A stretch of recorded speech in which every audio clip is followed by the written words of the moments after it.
Grow your cleaning business, make more money, have more time. This is the Profit Cleaners Podcast with your hosts, Brandon Condry and Brandon Shane.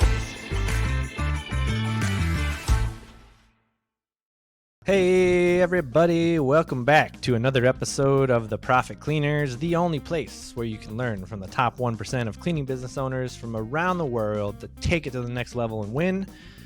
Guys, thank you for being here today. I am your host, Brandon Shane, and I'm joined by the amazing, remarkable Brandon Condry in the house. Drum roll. Shane always has these really elaborate introductions for me, then I always just go like, hey.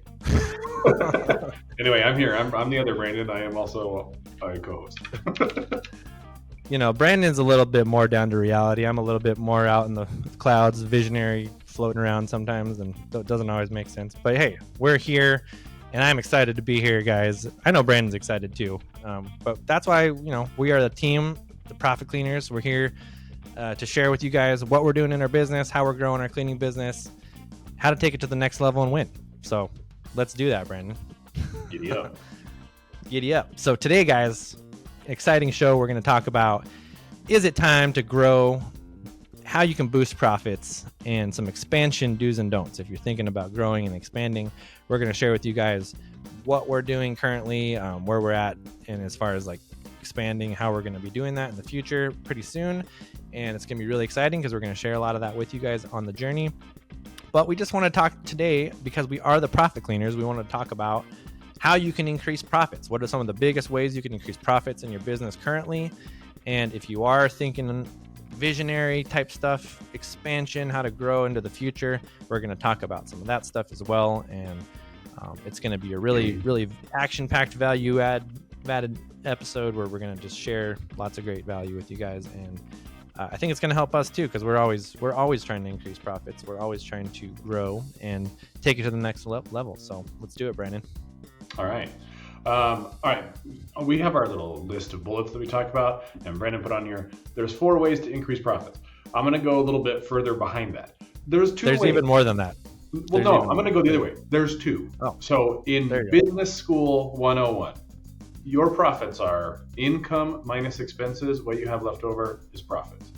There are 2 things that you get to tweak: revenue, that's income, and expenses. Those are the 2 things. Like, if you really break down any of the things that we're going to tell you, they fall into one of those 2 categories. They are either increasing revenue or decreasing expenses. So that's how you do it.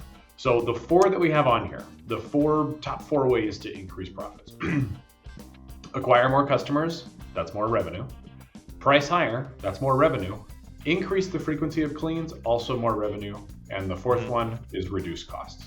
So you have a top line. You'll hear people say top line revenue sometimes if you're looking at a profit and loss report and an income sheet in QuickBooks. That's the very top thing at the top. That's top line revenue. That's sales. So that's money that comes into your business, and then the bottom line is profit. Everything in between is expenses. So I don't know. We'll just go one by one. Acquire more customers. Yeah, man. Go for it. Like, that's what a lot of this is based around. We have an entire course called the 10X course, which is all about marketing, and that is to get your product in front of new eyeballs and want them to click, yes, I'm in. That's acquiring more customers. Yes, absolutely. And to get better at attracting those customers, you have to really dial in who is your ideal customer, create that profile, which we do this with you guys in the 10X course. We share with you our customer profile of our ideal customer. But once you know that, then it's really easy to target that customer, and you can spend way less money to get exactly to that ideal person that you want to talk to. That's going to be the best customer, that's going to pay the most, that's going to complain the least. Those are those ideal customers. So, how do you acquire them? You create marketing and branding that attracts them. And if you want to simplify that and you want to just throw marketing out altogether, the best way to grow your business is through word of mouth marketing, through a customer experience that people talk about organically without any marketing. People just cannot believe how amazing the experience was working with you that they're going to go tell 5 other people. That's the best way to grow your business right there.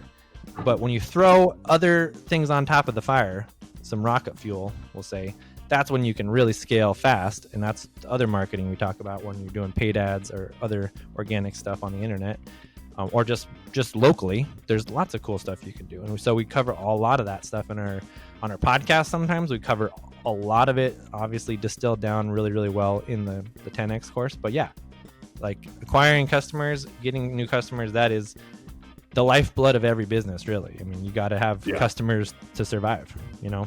That like one little bullet point dumbs it down to like this really simple thing, like get more customers, stupid. Like that's, some businesses struggle with that to the point that they go out of business. Like this happens with restaurants a lot. Restaurant businesses are really difficult, and especially like during the pandemic, if you built your restaurant in a place that the whole business model was built off of high foot traffic, all that went away. So yeah, you have to acquire more customers. Getting your customer avatar is clutch to do that. That keeps the top of your funnel. So like in sales, there's a funnel. You put new leads in the top, you have an estimate with them, you give them pricing, they ask some questions, you get them scheduled, you get their initial clean done, and then you convert them to recurring customers. Not everyone that goes in the top of the funnel is going to come out the bottom. That would be a 100% conversion rate. If you have figured that out, please let me know. We would love to talk to you. But the majority of it, that's not the case. You're going to talk to 1,000 people over a month, or whatever that number may be. I'm just making up numbers here. You talk to 500 people in a month, you might convert 100 of them to recurring customers, and then your conversion rate would be 20%. So how do you increase that? That's the 10X course, really, but that's a big one, is acquiring more customers. And then the next one is to increase your prices. We've talked a lot about this. I think there might be 4 episodes on price increase in the podcast, archives. And realistically, you can't sleep on your numbers. So if you don't do anything, especially in the time of high inflation that we're in now, you're losing money. Someone's eating that inflation hit, and if you don't increase your prices, then it's you. And if you increase your prices, then it's your customer. And then really, once you do that, the customer is going to decide whether or not they want to keep paying for you. And you may get a little bit nervous that you increased prices and everyone dropped off, you lost everyone. All that did was free up your calendar for someone who's going to pay the new pricing that doesn't know that you just had a price increase because they weren't an existing customer. And oftentimes the ones that cancel come back. They'll go try someone else and be like, all right, you guys had it down. We really like you. Now, you got to back that up. You can't be increasing prices with a 2-star Google review. With an average review of 2 stars, you need to be like top notch to be able to justify increasing prices. People are not going to pay for mediocre quality. So they'll let you know that, though. As soon as you increase prices, we always brace ourselves for the couple of weeks after a price increase that you're going to get an influx of complaints, just because people are now paying more for it. They're looking around with a magnifying glass, making sure that it's like top notch, and that always fades out. It's just a temporary thing. They get used to paying the new price, because hypothetically with inflation, your wages are rising at roughly the same, pitch, and that would be ideal if your customers had increased wages to work with as well. Absolutely.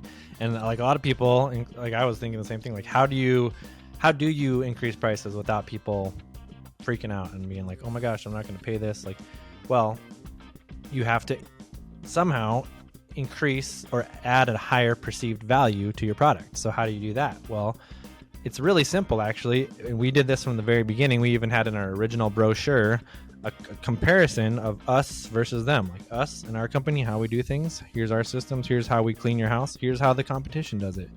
And a lot of stuff is just point out stuff like that to people, and they're like, what? You mean the other guy's going to use a dirty mop to clean my house, and you guys are going to use like clean microfibers? The other guys aren't going to show up on time, and they're going to leak oil in my driveway, and you guys are going to show up every time and be reliable, like stuff like that. If you just point out the reason why you're different, the reason why you're better than a lot of the competition, that's perceived value. When we did our price increase letter, we tell people, anytime we've ever done a price increase, we tell people to add that perceived value. Here's what we're doing. We're improving our customer service experience on the back end. We've hired better people, and we pay our teams the best, and they are the best. Higher perceived value. We use the best tools, and we just invested in a new product or something. Like whatever you want to say, like tell people and show people the perceived value is higher, and that's going to help them feel great about paying whatever that higher price is. Yeah. And a lot of times people associate value with price. So if you're the lowest priced guy in town, well, people are going to say, well, probably isn't that good of a service. if you're going to be charging the higher prices, you just have to create that perceived value through your marketing, through the story you tell to your customers. And it could be really, really simple. Just tell people like, hey, if you're going to work with those guys, this is what it's going to be like. Here's what it's like working with us. That's higher perceived value. People will pay for that. So anytime you do a price increase, you definitely want to tell the customer why. And we are big fans of telling the customer why in every case. Like whatever the situation is that you're about to break some bad news to a customer or perceived bad news on your end, just tell them why you're doing it. And usually they understand it. It's not a big deal. Yep. All right, the next one we have on here, I think is maybe the most difficult, which is increase the frequency. Someone came to you and signed up for once a month. If you can talk them into going bi-weekly, cool. You just got double the revenue out of that one person without having to do any extra sales work. So How do you do that? I mean, if they're on a budget, I don't think they're likely to go to bi-weekly. I just think that's the reality of it. But if your goal is to put them in there, then give them a sweetheart deal. Like you send out an email marketing to your existing customers. Like, hey, have you been on monthly for too long and the dog hair is piling up between visits? Did you know we offer cleaning every 2 weeks? And if you sign up today, you'll get the first 5 at 20% off or something like that. You can always dangle a carrot for them to want to be able to do that switch. Or if you get when you're talking to customers or you have your customer service person talking to customers, they just need to have an open ear. Like if they heard someone say something like, we just had a new baby or we just got a new dog, that is that is an open door for your person talking to that customer. Be like, congratulations, that's so awesome. Did you know that dog hair piles up really fast? You should consider getting your house cleaned every 2 weeks instead of once a month. Or you should enjoy that time with that new baby as much as possible. And so let us come out and clean every 2 weeks instead of once a month. And that's just, It's just a question. The worst case scenario is they're going to say no. But the best case scenario is they might say, you know what, I didn't even think about that. That's a great idea. I do want to hang out with my baby more. Awesome. Yeah, absolutely. And so like just creating those offers that match that time of life for that person, because a lot of times those are going to be life events or some type of trigger that happens in their life that will make them buy more services when they wouldn't normally buy. Or but yeah, just like you said, Brandon, just talking to your customers, knowing your customers, that's such a great way to do it. If you have a lot of customers and you can't talk to them all, well, just know that you can do creative things around, like Brandon said, if they have a life event, like, and maybe you're documenting that in their customer profile, that's an amazing way to do it. Yeah. Document, like, I don't know if you've ever noticed, but like I have like dentists or like people I've signed up for before, and they like ask you what your birthday is, and then you actually get like a text message or a thing on your birthday that sells you something, but still, like, it's like that's the kind of thing you need to be thinking about. And then also, if we got holidays coming up, like people definitely buy more stuff during the holidays. So we're even talking right now, and I think this would be a great podcast we could do, Brandon, but just talking about how we can promote, more people buying gift cards for family and friends because they're hard to shop for, or, like during the holidays, people are having more company over, so their frequency would go up. So you can say, hey, get more cleans, like offer that they can get a holiday clean for less, or something that would trigger them to out of the ordinary. It's not normally something they do, but it's the holidays, families in town, so they're going to have more frequency of those cleans. So those are just some ideas there, guys, for what would trigger that increased frequency and how you can kind of use that to your advantage, because people are going to constantly have those things happening, and the holidays are a great time to do that for sure. So we'll be doing that this holiday season. We're actually going to also do that with reviews as well. We're going to be asking people. And when you do that, you need to deliver though. Like, we're going to increase your cleans for the holiday. That needs to be amazing. Someone's going to come into their house for Thanksgiving and be like, holy crap, your house is so clean. And then they get hooked on the idea that, man, it's just clean all the time. And then they're like, you know what, that was awesome. I'll just keep going every 2 weeks. So that does happen. Yeah. Like I said, I think it's difficult. The last one is reduce costs, reduced expenses. This is one that you need to be doing like all the time. This isn't like a thing where you like look at it once a year and be like, yay, we did it. Like this is a function of QuickBooks you need to be looking at, and that's why we do it with our CFO. We're always looking at expenses to see how they're changing over a month as a percentage of our income. Ideally, we want things to stay flat or go down in terms of expenses. Right. And this is just one where you may not even know what you can get. And so the most recent example I have is man, at our volume, we were paying something like $9,000 a month in credit card fees. And when you break out that math, dude, that's a lot of money. Like, that's money, like we just talked about at the beginning, the bottom line versus top line. So anything that gets taken out in the middle means it doesn't end up in you, the business owner's pocket at the bottom. So, $9,000 a month was 108 grand a year that we were paying in credit card fees. Now, from a percentage basis, it was competitive. It's just that we are a high volume cleaning business. So I called up our credit card processor and told him, it's so expensive. Like, I may have fibbed a little bit and told him that I had a competitor call us up and give us a better quote. What can you do for us? He called my bluff and asked to see the quote from the competitor, but I just didn't give it to him. They looked at our statements for the last month, and what they did was they reduced our rate by 26%. So instead of paying $9,000 a month, we paid $6,700 a month. And at our current volume with zero changes, that would amount to $26,000 more on the bottom line. So I increased our profit by $26,000 by making one phone call. And there's a trade-off there. We did have to sign a contract with our payment processor that we're going to extend out with them another 2 years, which is fine. We've been with them for 5 years. They do great work. Ideally, a credit card processor is, I don't know, like the spark plugs in your car. Like, you just never think about it. They work every time, and you just don't have to deal with it ever.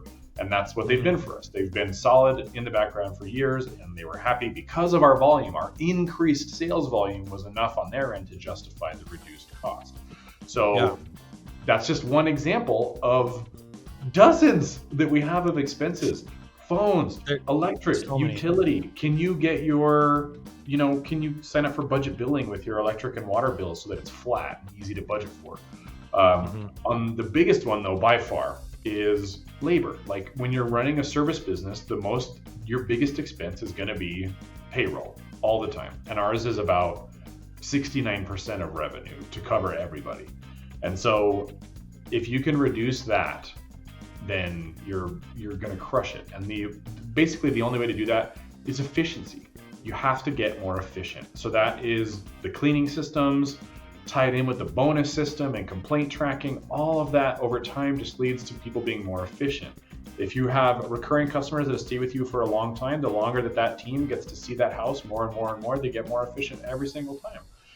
And that is huge. Like, we have a facilities manager. We've talked about him before, but he did vacuum repair and things like that. Well, he gave us 2 weeks notice. He found a better job. He's got a kid on the way. I don't blame him. He's got to move up in the world as well. And so instead of replacing him, Claudia came to us and was like, hey, I don't think we should hire anyone to replace it. Here's my plan. And she had a plan for these 2 people to cover laundry, this person to cover vacuum repair. And in the end, Scott actually stayed on, and he comes in on the weekends to fix vacuums. And we pay him, 10% of what we were doing for him. And that boost to payroll, that lack of what we were paying him before, that goes to the bottom line. Congratulations. You just got rid of you made a $35,000 a year job into a $10,000 a year part-time position. So that added another $20,000 to the bottom line. So Those are things on the expense sides that you need to be looking at constantly and perpetually all the time. Yeah, absolutely. And until you do have someone helping you do it, like a CPA, CFO type person, just do this process on a monthly basis. Like, look at how can we ask that question? How can we trim the fat? How can we get rid of some of this stuff? Do we really need this right now?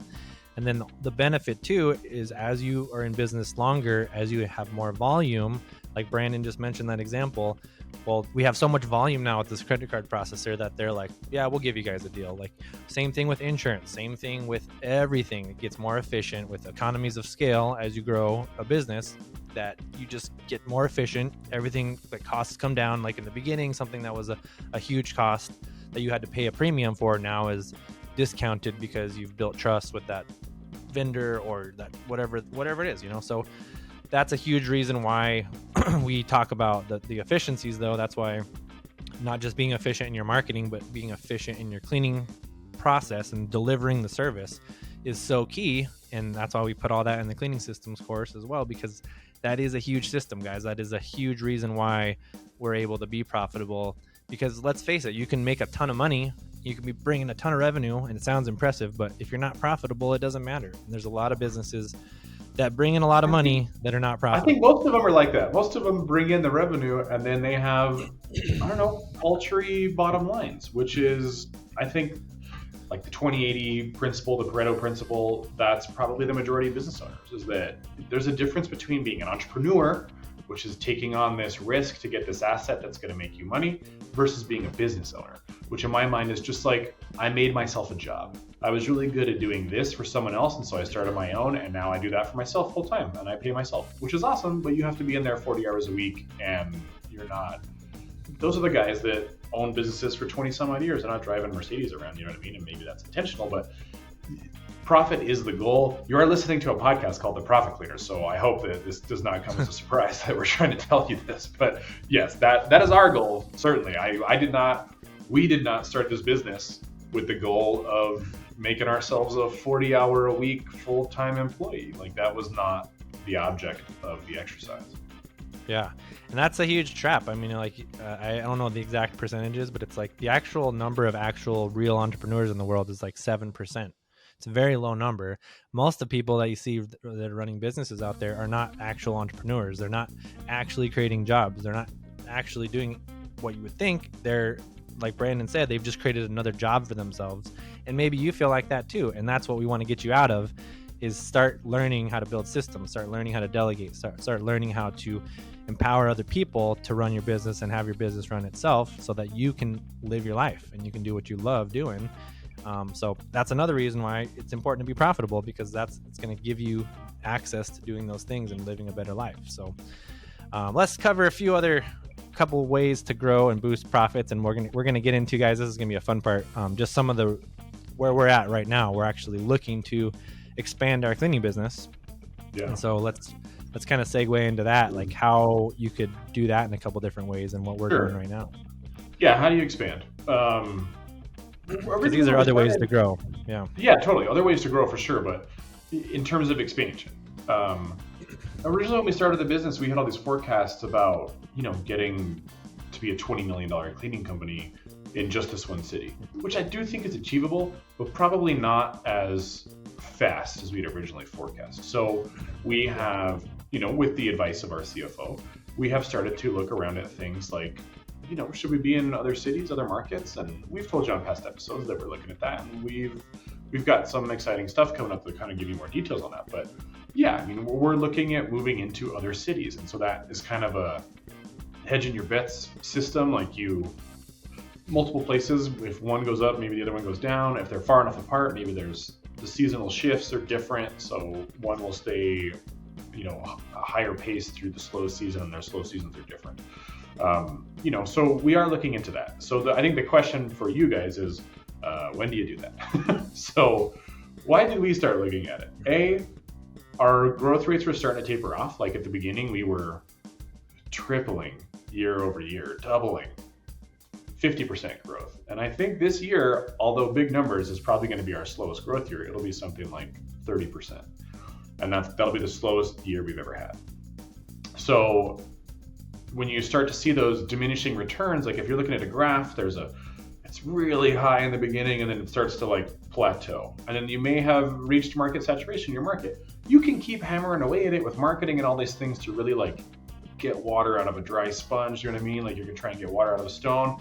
But really, once you know that the system works, you've got it super dialed in, it's very efficient, it's highly profitable in that market. Maybe you just can't get to everybody, or you've gotten everyone that's going to be able to do it. All right, well, let's start looking at other things. So our growth rate is tapering off. We've got the systems dialed in. We've won a bunch of awards locally. Well, why don't we spread that award-winning service to other places? And so that's really the impetus of us like starting to look around. Yeah. And so, yeah, we exactly had that discussion. We were like, can we just grow into this market even more? Can we expand to Santa Fe or like some other cities around us, which is good as well? But we wanted to truly diversify, because just like in anything, you don't want all your eggs in one basket. So if we have all of our eggs in one market, that could be problematic if anything ever happened in that market. So if you have a proven concept, double down on what's working, right? So take that proven concept to a completely different place where it's diversified, it's not attached, and take that proven concept and improve it again and make it work again. So that's what we're really looking at doing. We looked at taking over other companies. We actually had discussions with other cleaning business owners that wanted to sell their companies to us. And that's a great way to grow fast if it works out. There's a lot of things that you got to take into account. If it doesn't work out that way, because you don't want to fork up the money right then and there, you don't have the time to transition an existing company over to your new model and your systems, well, the other way to do it is just start in a brand new market. Just start from scratch, which is a lot of work. Obviously, it's more work, but you can also look at it like, well, then you got to create everything from the ground up the way you want it, and you kind of it's a different pace that you're going to be moving at. But I think that's, you know, still a really good spot for a lot of people. That's where we started too. I mean, we started from scratch. We didn't take over an existing cleaning business when we started, so it takes a little more time.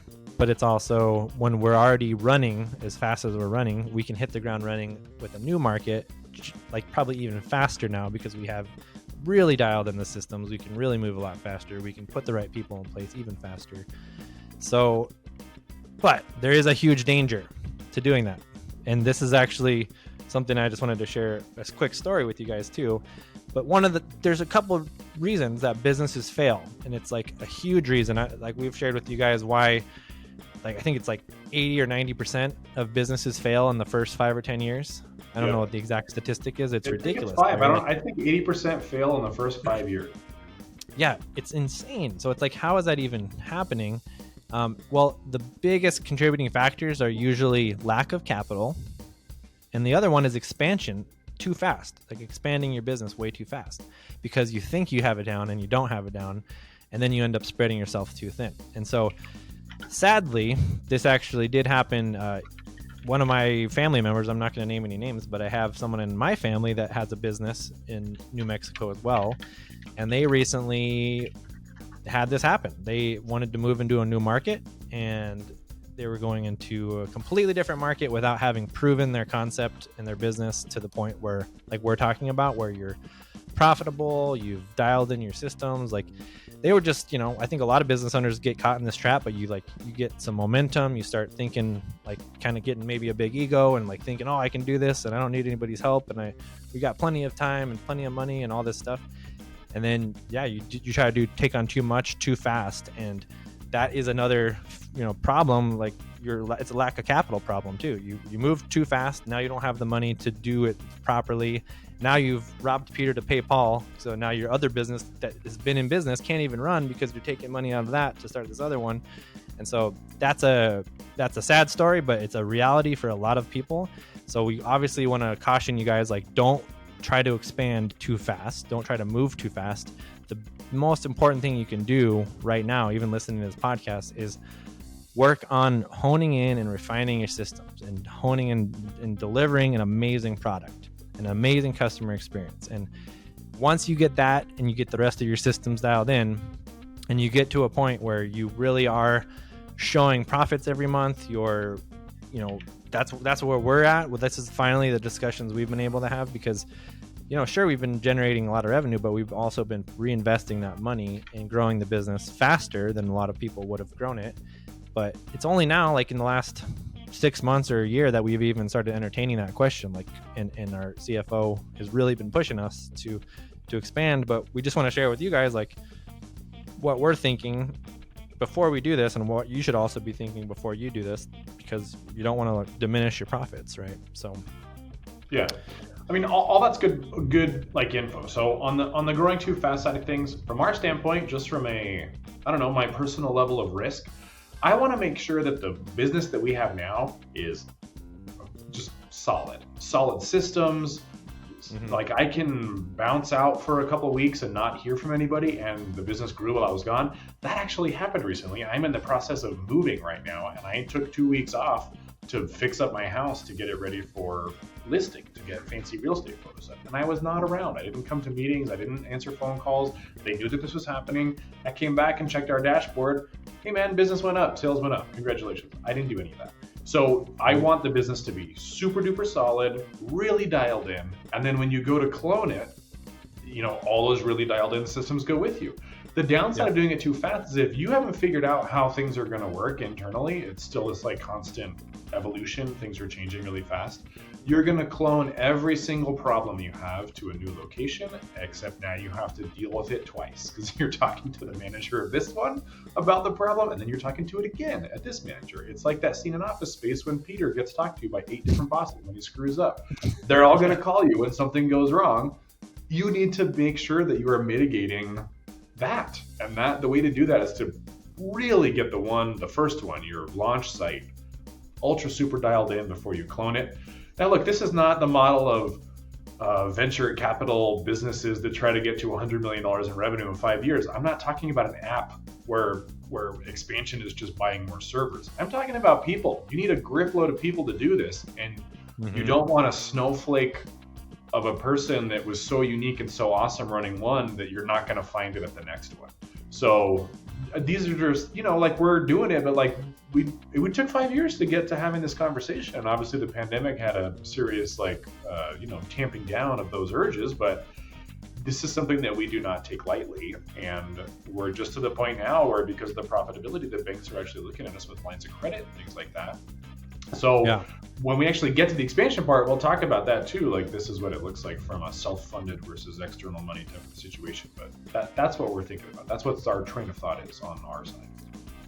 Yeah, and you touched on something too that I want to just reiterate, like I think is really important right now for everyone to hear. And I think we could do a whole podcast about this, but the truth is, we did go through a really crazy time the last couple of years, but a lot of people, unlike us, a lot of cleaning businesses put their head in the sand. They ignored it. They stopped trying. They were like, we're just going to play it safe. And they stopped their marketing even. They just wanted to see what was going to happen.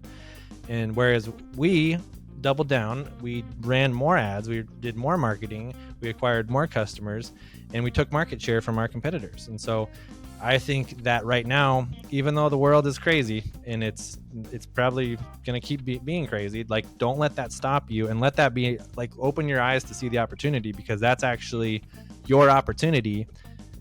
Whether, things get better or not in the next year or two or wherever, like your opportunity is the fact that things are crazy. That chaos is going to make a lot of people have uncertainty, and it's going to leave an opportunity for you to come in and take advantage of that and kind of conquer these new markets, or even conquer your own market if you haven't gotten to that point, because a lot of your competition is going to play it safe, whereas you can be more aggressive and bring that certainty. And even if people, let's say, cleaning is a luxury product. So are people going to cut back on a luxury service in a time of uncertainty in the economy? Maybe, but also like a lot of people that use cleaning they're making a lot more money than most people. It's like upper middle class or upper class people that pay for cleaning services. So I feel like even more, like if people have that doubt, like you should be excited that you can go into your market or a new market and totally dominate and be aggressive in this time when a lot of people are going to play it safe, because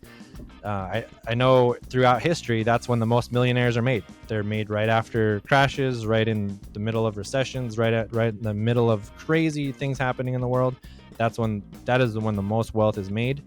And so, even though that's kind of the case right now in the world, like things are crazy, we're not stopping. We're still thinking of expanding. And that's exactly why, is because there's an opportunity there. And when everyone else is scared, I think there's a Charlie Munger or Warren Buffett says that, like, when everyone else is fearful, be greedy. Be greedy when everyone else is fearful. Sure. Like be aggressive when everyone else is laying low and playing it safe. Be aggressive. So that's what we're talking about too, guys, is expanding in a time when people might be scared to expand. Like, it's actually a great time. It's the best time in history to start a business, when things are crazy, because there's more opportunity. So yeah. So, there you have it, guys. That was a lot of info. This is a 35-minute episode now. So There were lots of strategies in there about reducing expenses, and we touched on a couple different strategies on increasing revenue, and then we gave you a bunch on expansion. But that's how we're doing it, and you're listening to us. So hopefully you find value in the way that we're going about these things. And if you've got a different thought process on this, and you're going to start a franchise and open 50 locations next year, I want to talk to you about that too. Like, I'd like to know how you have mitigated these issues that we've talked about, because I think it'd be very interesting to get someone else's point of view on it. Yeah, absolutely. And like Brandon said, this is like a long-term play too, guys. Like you're not gonna, but building a business, especially a cleaning business, it's like building a house. And I like this idea around it. But if you're gonna build a house, you're not gonna add on a second story to your house unless you have the foundation right. So make sure you got your systems dialed in. Make sure you are delivering a consistently good experience for your customers. Make sure your marketing and your branding and your everything that you're doing to run your business is dialed in, and then build onto it, then add onto it, then expand. And if you guys need help doing that, we're here to help. We've got the Profit Cleaners courses out there. We're happy to help you guys acquire more customers, be more profitable in that way, or reduce your costs in other ways by being more efficient. We have the cleaning systems course. So, I mean, we're putting this content out to help you guys. We're packaging up everything we're doing to do this in our business so that you guys can win as well. So if you guys haven't checked those out, always feel free to go to the website. There's show notes on the website. We recap all these episodes for you guys. We have tons of free cool stuff on the website as well, other than our courses. So head over to profitcleaners.com. And if you guys are getting value, share the show, leave us a review, subscribe, and that just helps us, to keep this movement going, keep helping everyone, because we're all in this together, guys. So we want to win and help you guys win together. And I think that's pretty much it, Brandon. So yeah, keep it clean. Keep it clean. Thanks for joining us today. To get more info, including show notes, updates, trainings, and super cool free stuff, head over to profitcleaners.com. And remember, keep it clean.